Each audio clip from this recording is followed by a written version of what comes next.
K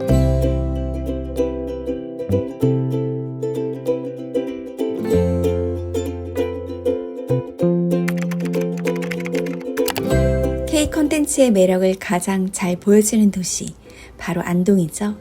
안동이 오늘날 한국의 전통과 정서를 이토록 아름답게 전할 수 있는 이유, 도시 곳곳에 겹겹이 쌓인 이야기 덕분입니다. 강의를 수놓는 선유 줄물놀이는 그 자체로 감동적인 장관인데요. 그 뒤엔 마을 어르신들의 묵묵한 손길이 있었습니다. 안동 하회마을을 소개해주신 보존의 이사장님, 뚜벅이 여행자를 살뜰히 챙겨주신 시티투어 가이드님과 관광택시 기사님들, 그분들의 말과 표정에서 안동에 대한 애정이 고스란히 전해졌습니다. 안동은 그 자체로 살아있는 이야기, 장소마다 숨겨진 스토리를 넘기며 이번 여행은 마치 한 권의 책을 읽는 기분이었습니다.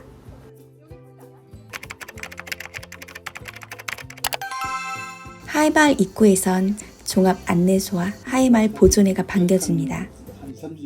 이곳에서 류열아 이사장님을 만나 들은 설명 덕분에 풍경은 곧 이야기로 바뀌었죠. 풍산 유씨 집성촌인 하회, 낙동강이 S자로 마을을 감싸 흐르는 모습에서 비롯된 이름이랍니다.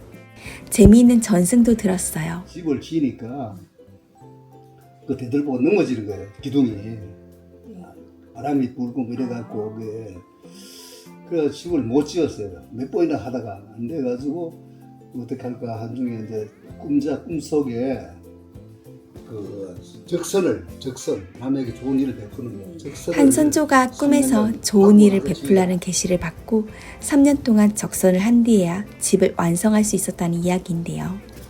이런 얘기를 듣고 마을을 걸으니 풍경이 더 특별하게 다가오더라고요. 마을을 둘러싼 만송정 숲, 천연기념물도 인상적이었습니다. 수백 그루의 소나무가 강바람을 막아주고 마을 중심에 600년 된 느티나무, 삼신당 신목 앞에서는 주민들의 출산과 성장을 빌어왔다고 해요. 저도 그 나무 앞에서 소원지를 하나 적어 매달아 봤습니다. 여행 중에 이런 순간이 참 소중하죠.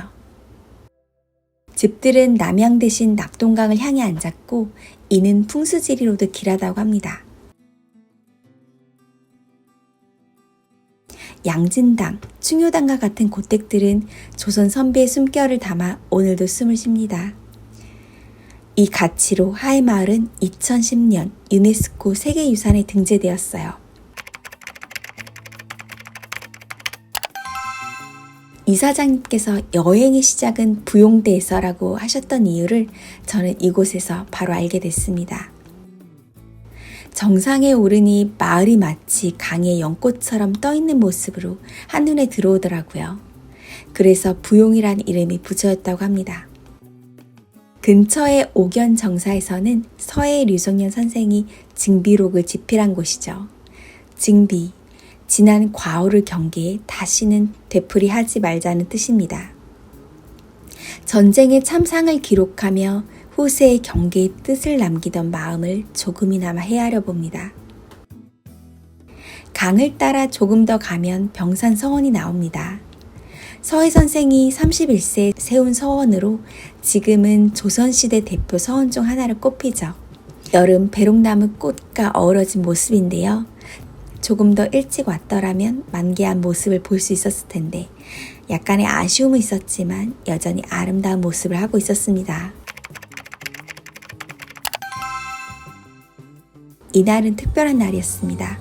바로 하회 선유 줄불놀이를 감상할 수 있는 날이었는데요. 해가 지기도 전에 사람들이 하나둘 모여들었습니다. 저도 그중 한 명이었죠. 수많은 명당이 존재하는데요. 저는 그중 백사장을 택했어요. 돗자리를 펴고 앉아 기다리는데 이 평화로운 기다림마저 축제의 일부 같았습니다. 흥겨운 공연이 무르익을 즈음 어느덧 깜깜해지면서 드디어 줄불놀이가 시작됩니다. 바로 강과 솔숲 사이의 건줄에 스봉지를 매달아 불을 붙이면 별빛이 흘러내리듯 강위의 불꽃이 퍼져나갑니다. 원래는 하해 선비들이 시를 읊으며 즐기던 전통 불꽃놀이였는데요. 강희의 배를 띄우고 시 한 수 끝날 때마다 절벽 위에서 불꽃을 떨어뜨리면 모두가 함께 외쳤다고 하죠.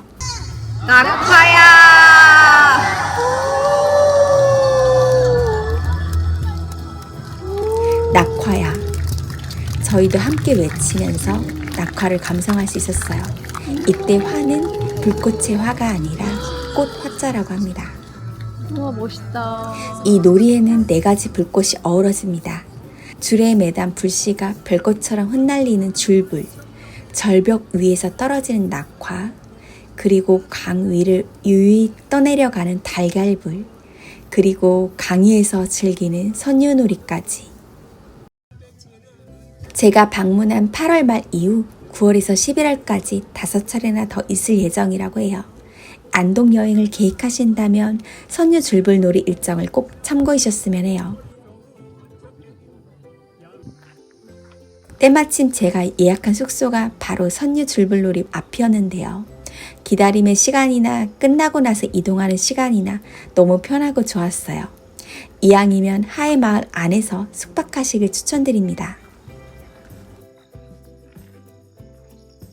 밤하늘의 별빛과 강물 위에 떨어지는 불꽃이 어우러져 그 순간만큼은 시간이 멈춘 듯 했죠.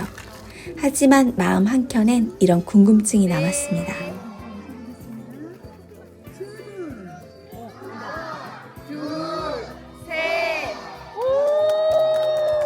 이런 수많은 불빛들이 도대체 어떻게 준비되는 걸까?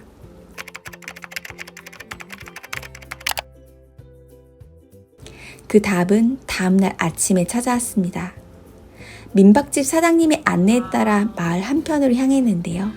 그곳에서 뜻밖의 풍경을 마주했습니다. 6분의 마을 어르신들이 주말마다 한자리에 모여 앉아 숯봉지를 하나하나 손수 만들고 계셨어요. 이 장소는 지금은 폐교한 풍남초등학교 부지라고 하는데요. 마침 어르신들 가운데 이곳에서 졸업하신 분들이 계시더라고요. 이거는 이제 네. 그 손봉지 힌지 역할을 하거든요. 네. 그냥 이렇게 이 손만 타면은 네. 잠깐 꺼지잖아요. 방울 떠. 그러니까 네. 요거는 연결이 되니까 여기 아. 돌아가면서 옆에 타면 이렇게 해서 안에다가 넣어야 돼. 오. 숯봉지를 만드는 과정을 배우면서 지켜본 어르신들의 모습은 소박하면서 따뜻했고 그 손길 하나하나가 모여 전날 밤 우리가 본 장관을 만들어냈다고 생각하니 마음이 울컥해졌습니다. 줄불놀이는 단순한 불꽃놀이가 아니었습니다. 누군가의 노동과 정성, 그리고 세대를 이어온 마을의 마음이 모여 비로소 완성되는 공동체의 예술이었던 것입니다. 불꽃은 단 몇 분 만에 사라지지만 이 순간을 위해 오랜 시간 준비한 사람들의 노력이 켜켜이 쌓여 있는 것이죠. 어르신들의 줄불놀이에 얽힌 하회마을 이야기도 들려주셨어요. 예전부터 이곳의 양반들은 선유 줄불놀이를 즐기고 서민들은 하회 탈놀이를 펼치며 각자의 문화를 이어왔다고 합니다. 조정에서 일어나는 일들을 다 기억나고 앞으로 대비를 어떻게 해야 되냐, 어떻게 대비를 해야 되겠다는 까지 기록이 되어 있는 거야. 이게 지금 이제 국보로 그래서 하회마을은 이렇게 유명하고 자료 가치가 남아있고 삶의 현장에 그 정신도 이어가는 여기에 서해 류송영 선생의 증비록을 통해 과거의 잘못을 되풀이하지 말자라는 교훈까지 더해져 하회마을은 단순한 관광지가 아니라 삶의 문화, 교훈이 함께 숨쉬는 살아있는 역사책 같았습니다.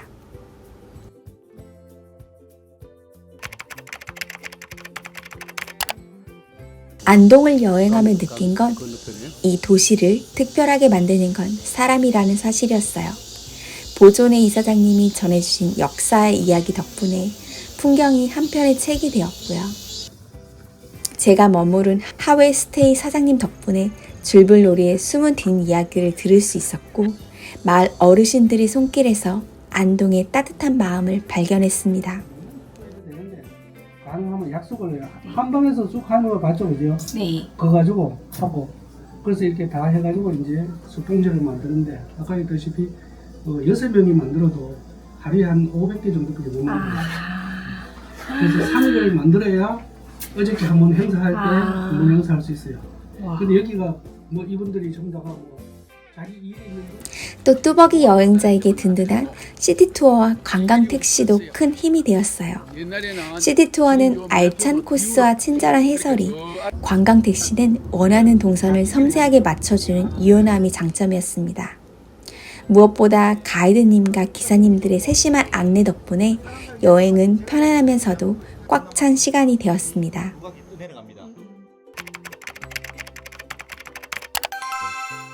시티투어 야간 도심 투어에서 가장 인상 깊었던 월영교. 2003년 완공된 387m 목조 다리 위에서 달빛과 조명의 강물에 어우러진 풍경을 보는데 카메라로는 도저히 다 담기지 않더라고요. 특히 이 다리에 이윽태 부부의 사랑 이야기가 담겨 있다는 사실을 알고 나니 풍경이 더 애틋하게 다가왔습니다. 아내가 남편을 위해 자신의 머리카락을 미투리로 지어 바쳤다는 전설. 그래서 다리 모양에도 그 미투리 형상이 담겨 있다고 해요. 달빛 아래 다리를 걸으며 그 이야기를 떠올리니 마음이 뭉클해졌습니다. 버스킹과 함께한 낭만적인 밤이었어요.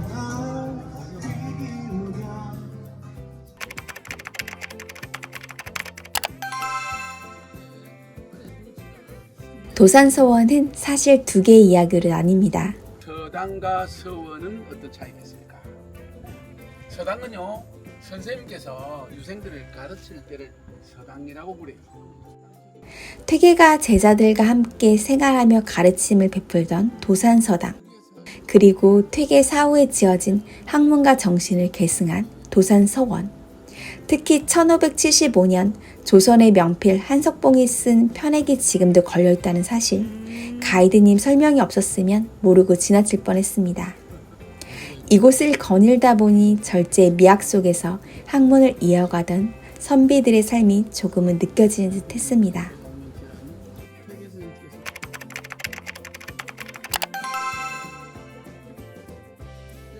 근처의 한국문화 테마파크에서는 전통이 지금까지도 이어오고 있죠.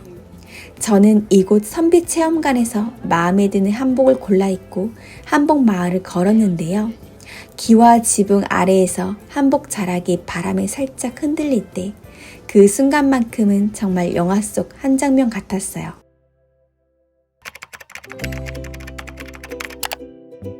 우리가 안동을 한국 정신문화의 수도라고 부르는 이유는 분명했습니다.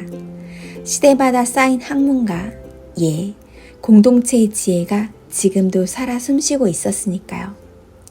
어젯밤의 불빛은 아침의 손길에서 태어났고 오늘의 여행은 내일의 위로가 되겠죠. 산불의 상처를 잊고 다시 일어서는 이 도시에서 우리가 건넬 수 있는 가장 큰 응원은 바로 이곳의 이야기를 듣고 걷고 머무는 일일 겁니다. 이 영상이 여러분의 안동 여행의 첫 장이 되길 바래요.